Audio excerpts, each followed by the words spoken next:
Assalamualaikum warahmatullahi wabarakatuh. Waalaikumsalam warahmatullahi wabarakatuh.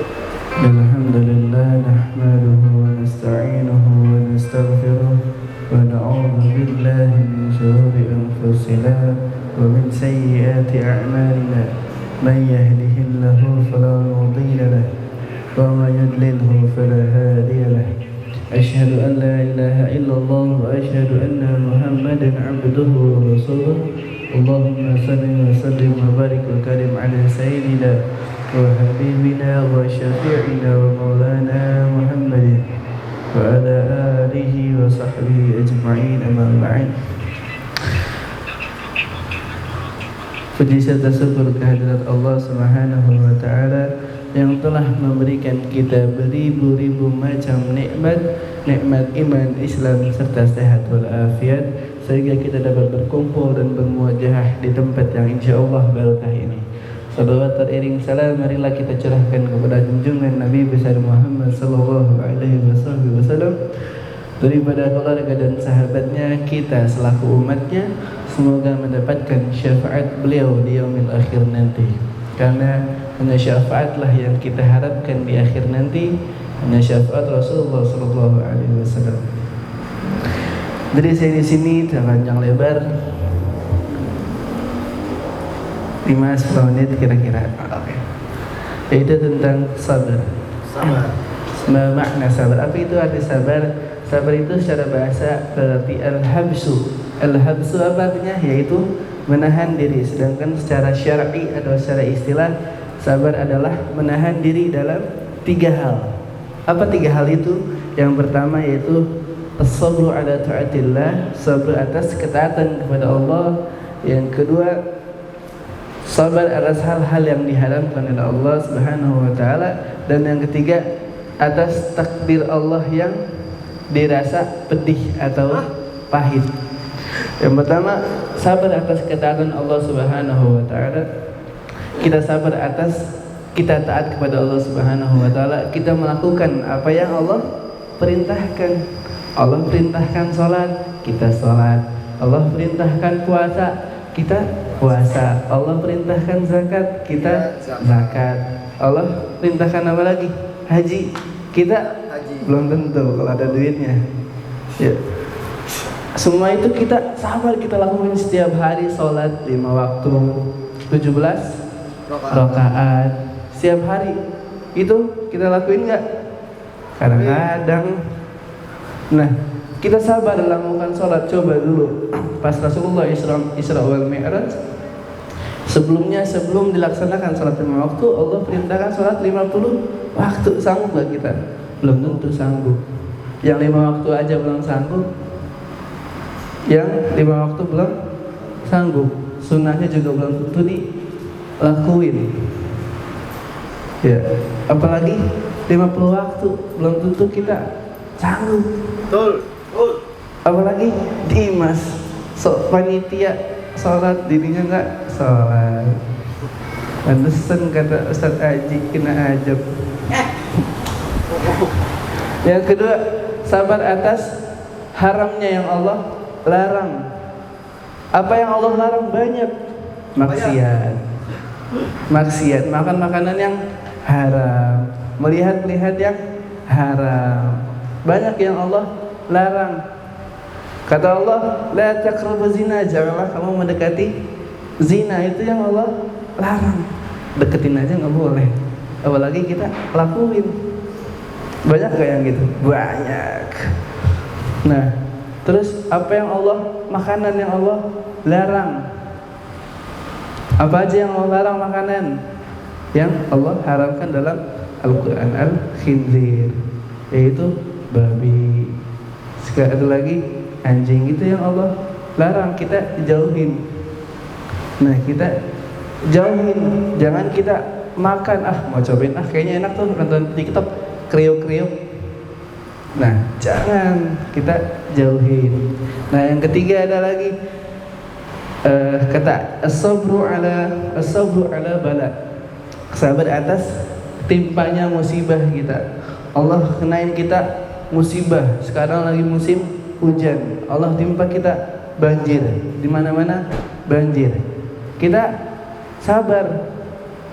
Maksudnya sabar jangan ya udahlah banjir doang.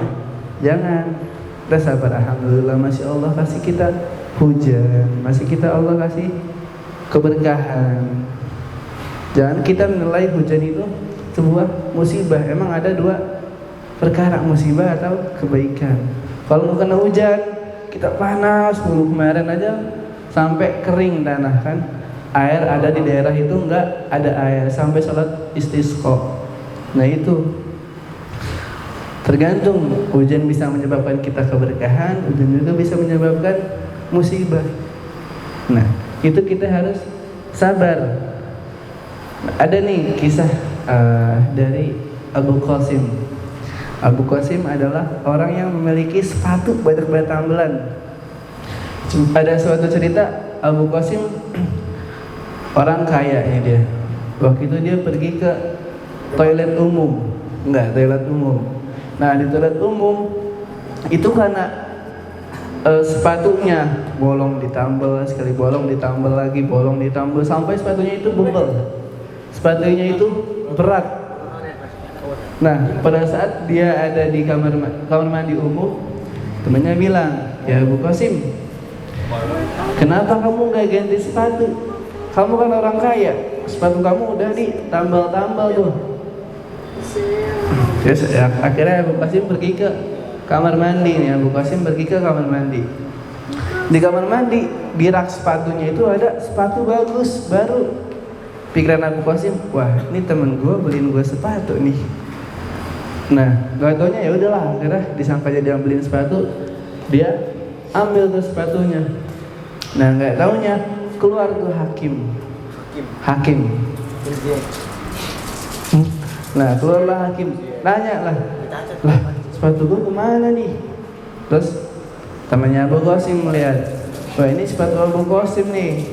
Akhirnya hakim ini ke rumah Abu Qasim, diambil lah tuh Abu Qasim di penjara karena disangka maling sepatunya. Padahal disangka Abu Qasim tuh dibeliin temennya, nggak tahu punya hakim. Akhirnya udah penjara, ditebus lah karena orang kaya, ditebus gara-gara sepatu kan nih, gara-gara sepatu. Terus udahlah akhirnya dikeluarin ya mas sepatunya. Akhirnya ini gara-gara sepatu buat sial dilempar sepatu ke sungai. Dilempar ke sungai, temennya lagi mancing. Pas mancing lihat sepatu Abu Qasim ngambang. Wah, ini sepatu Abu Qasim nih. Diambil akhirnya sama temennya. Diambil terus dibawalah ke rumah Abu Qasim nih. Dibawa ke rumah Abu Qasim, pintu ditutup. Akhirnya jendela kebuka nih, dilempar. Kena lemari kacanya, pecah. Abu Qasim pas masuk, nih kenapa nih sepatu ada lagi? Tadi kan udah saya buang. Akhirnya frustasi tuh. Udah sepatunya ambil lagi, akhirnya sepatu mau dikubur di samping rumahnya. Saking kesalnya nih sama sepatu. Akhirnya dikubur. Pas mau ngubur, bunyi tuh. Tetangganya dengar. Akhirnya tetangganya manggil hakim, disangkanya mau maling rumahnya. Terus panggil hakim, penjara lagi Abu Qasim. Penjara, tebus lagi tuh, pakai duit karena dia kan orang kaya, ditebus lagi tuh, pakai duit. Ini sepatu udah buang sial banget nih, gue udah kena sepatu gara-gara sepatu. Padahal dia aja mau buang sepatu, tapi balik lagi ke dia, balik lagi. Akhirnya udah dibuang ke sungai, nggak aman, udah dikubur, disangka maling. Akhirnya dia manjat naruh ke atap rumahnya. Pas di atap rumahnya dibawa sama anjing nih sepatu, terus jatuh kena kepala orang. Tahu nih orang, wah ini sepatu Abu Qasim nih. Panggil lagi hakim, penjara lagi tuh dia. Akhirnya udah nggak punya duit. Dia buat perjanjian nih sama hakim. Ya hakim, saya buat perjanjian, ini sepatu bukan sepatu saya lagi. Saya udah nggak terima nih sepatu. Akhirnya tanda tangan Abu Qasim, cap sepatu, stek. Udah akhirnya dia udah nggak bersangkut paut sama sepatu sial namanya. Nah itu nggak sabar itu orangnya. karena sepatunya yang ditambal-tambal jadi bikin sial. Nah itu kesabaran Abu Qasim setipis tisu, enggak sabar. Nah semoga kita dijadikan orang-orang yang sabar, diganggu sama temannya jadi sabar.